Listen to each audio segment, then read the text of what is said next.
Hello बच्चों, मैं ममता Jain class 9 SST में आपका स्वागत करती हूँ। बच्चों, हिस्ट्री का सेकंड लेसन चल रहा है। लेसन का नाम आपको याद है, यूरोप में समाजवाद एवं रूसी क्रांति। तो अपन ने यूरोप में समाजवाद एवं रूसी क्रांति के 3 वीडियो देख लिए। आज अपन अपना चौथा वीडियो देखेंगे और चौथे वीडियो के अंदर अपन देखेंगे कि रूस में नगरीय व्यवस्था और ग्रामीण व्यवस्था किस प्रकार की स्थिति। क्योंकि अपन ने लास्ट वीडियो के अंदर देखा था कि रूस में धार्मिक स्थिति कैसी थी और आर्थिक स्थिति कैसी थी, और इस वीडियो में देखेंगे कि रूस के समाज में नगर के अंदर कैसी स्थिति थी और गांवों में स्थिति कैसी थी। इसी के साथ अपन इसके अंदर आके देखेंगे कि रूस में समाजवाद का उदय कैसे हुआ, क्योंकि अभी तो अपन ने पूरा उसके समाज के बारे में अध्ययन किया। अब अपन आगे देखेंगे कि रूस में समाजवाद की शुरुआत कैसे हुई और किस प्रकार ये आंदोलन आगे जाते जाते लास्टली फिर क्रांति में परिवर्तन हुआ। तो सबसे पहले अपन देखेंगे कि रूस के अंदर जो समाज, इसके अंदर समाज 2 तरह से अपन बांट सकते हैं, नगर में रहने वाले लोग और गांवों में रहने वाले लोग। तो जो नगर में कौन लोग थे? नगर में वही लोग थे जो गांवों से आए थे। गांव के अंदर लोग कृषि करते थे। कृषि करते करते लोगों का रुझान किधर आ गया? शहर की तरफ, और शहर के अंदर वो फैक्ट्रियों में, उद्योगों में काम करने के लिए आ गए। तो शहरों में जब गांवों से लोग फैक्ट्रियों में काम करने के लिए आए तो वो अलग अलग तरह से लोग थे, अलग अलग फैक्ट्रियों में काम करते थे, सबकी क्षमता अलग अलग थी, इसलिए उनका सामाजिक जो स्तर था, जो स्टैंडर्ड था, वो भी अलग अलग था। तो गांव से जो कृषि करते हुए लोग शहर में आए, शहर में आकर उन्होंने उद्योग किया और फैक्ट्री के अंदर काम किया। सभी की क्षमता, पहनावा और लाइफ स्टाइल अलग अलग थी। बात भी सही है, जैसी जिसकी क्षमता उसको वैसा काम मिलेगा, उसके अनुसार उसकी आमदनी होगी और उसके अनुसार उसका लाइफ स्टाइल होगा। तो यहाँ पर जो एक बुरी बात ये थी कि जो धातु मजदूर थे वो अपने आप को श्रेष्ठ मानते थे। क्यों? क्योंकि जो धातु की फैक्ट्री में जो लोग मजदूर या जो श्रमिक काम करते थे, उनका ऐसा मानना था कि हम प्रशिक्षित और वेल डेवलप्ड, मतलब उनका हमारा माइंड ज़्यादा विकसित है, हम लोगों के पास स्किल, क्षमता ज़्यादा है, इसलिए वो बाकी मजदूरों को निम्न दृष्टि से देखते थे और अपने आप को श्रेष्ठ बताते थे। यहाँ पर महिलाओं को कम आंका जाता था। रूस के अंदर 1914 के टाइम के अंदर जो महिलाएं थी उनको ऐसा माना जाता था कि इनकी जो फिजिकल कैपेसिटी कम होती है, इनकी क्षमता कम होती है, इसलिए उनको पुरुषों की अपेक्षा कम वेतन दिया जाता था। 1914 में लगभग 31% महिलाएं काम करती थी, मतलब वर्कर थी। तो बच्चों, ये अपने देखा कि नगर की क्या व्यवस्था थी। नगर के अंदर वो लोग वही थे जो गांवों से कृषि करते हुए आए थे, फैक्ट्रियों में काम करते थे, अलग अलग लोग थे, पहनावा अलग था और सबकी क्षमताएं अलग अलग थी, और धातु मजदूर अपने आप को श्रेष्ठ मानते थे।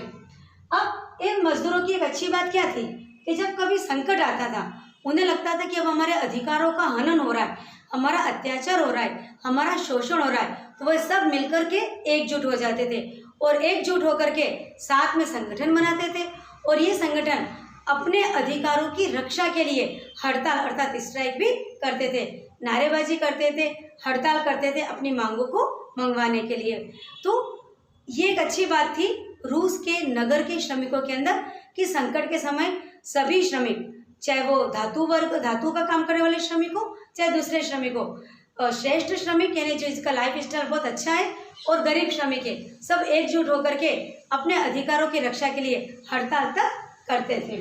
अब जब गाँव की बात करें तो हम पहले ही बात कर चुके हैं कि रूस के गाँवों में भी जो गाँव के लोग थे वो कृषि प्रधान लोग थे, मतलब उनकी जो आजीविका थी वो एग्रीकल्चर के ऊपर थी। लगभग 85% लोग खेती करते थे। लेकिन बच्चों, यहाँ पर क्या था, जैसे फ्रांस में था ना कि यहाँ भी किसान गरीब थे, भूमिहीन किसान थे, उनके पास अपनी कोई जमीन नहीं थी। वे किसकी जमीन पे कार्य करते थे? वे सामंतों की जमीन के ऊपर खेतीबाड़ी करते थे।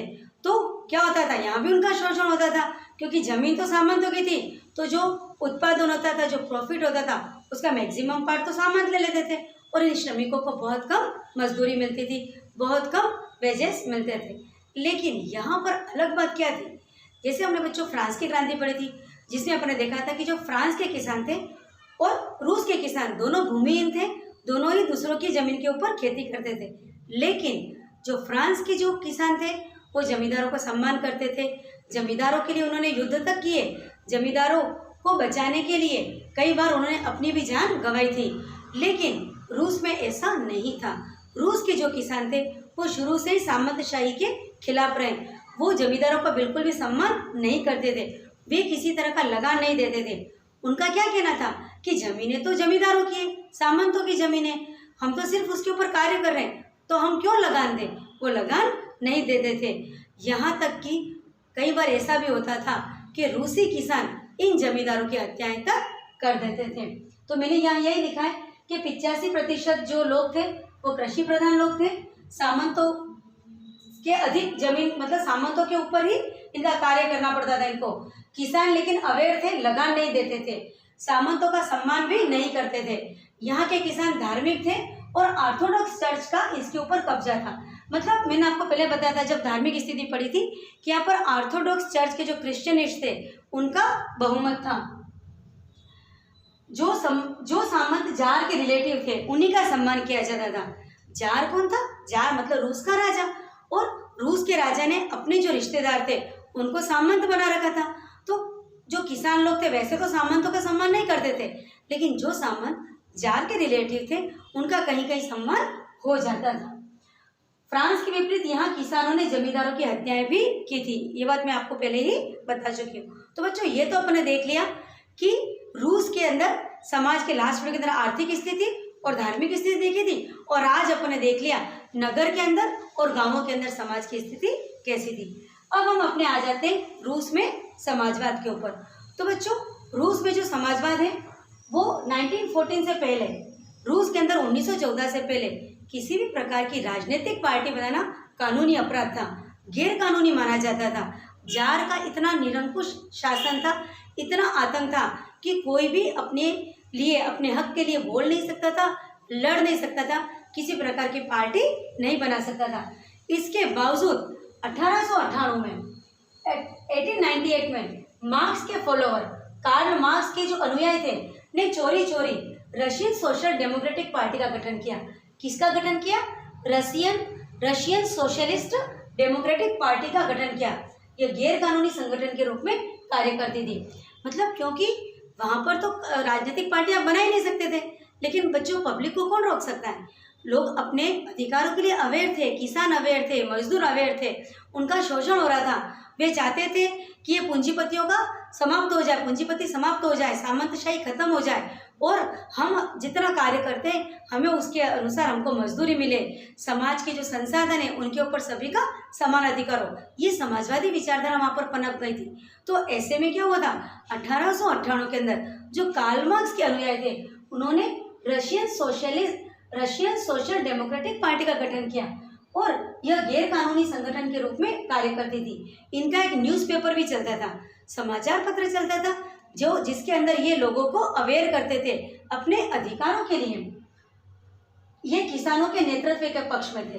अब जो रशियन सोशल डेमोक्रेटिक पार्टी क्या थी, वही चाहती थी कि जो क्रांति हो, हमारे जो आंदोलन है उसका नेतृत्व कौन करे, हमारे किसान इसका नेतृत्व करें। किसानों ने समाजवादी क्रांतिकारी पार्टी बनाई और मांग की कि सामंतों से जमीन छीनकर किसानों के अंदर बांट दी जाए। जो ये इनकी रशियन सोशल डेमोक्रेटिक पार्टी थी, उन्होंने क्या मांग की कि जितनी भी जमीन जो जमींदारों के पास है, जो सामंतों के पास है, उनसे छीन ली जाए। उनकी हत्याएं करने के पक्ष में थे और हमको ये जमीन दे दी जाए। तो ये किसकी मांग थी?